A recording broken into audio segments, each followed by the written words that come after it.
So this is the jet boat. As you can see, the 460 is all one piece, and it is a miracle that this thing actually runs. It's been sitting for God knows how long. Took my time with it and was real diligent on just keep going. And this damn thing runs. I can't believe it. So where we're at right now is I've got about 15-20 minutes of run time using the garden hose, making sure we're supplying the jet with water and the engine with water. And I run it for about 5 minutes, but it runs damn good.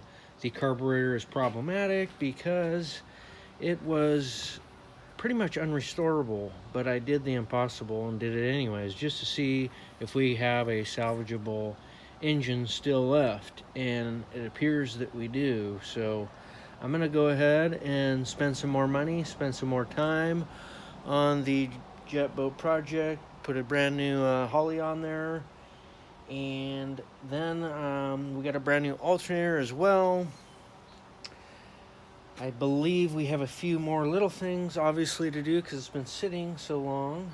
And then I want to back it into the water, test the jet, to make sure it's supplying the engine with enough water flow, check our temps, and then we may be confident enough to drop it in the water and get this vintage boat back in action. Man, this thing's badass.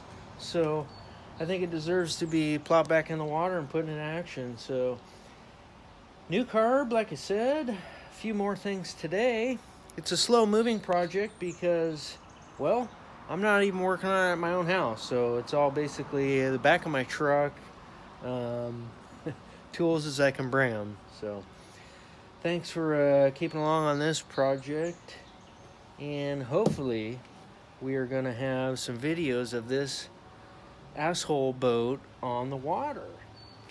And I haven't even spent any time at all on the aesthetics, polishing, or anything. I'm pretty confident that's going to turn out no problem. We're just worried about salvaging this drivetrain that's been sitting for so long. So thank you guys for watching, and I'll try to keep the videos coming on this thing because I think this is a pretty unique, cool, old vintage boat, and I'm determined to get it back on the water. So, all right, stay tuned. We'll see you guys later. Bye.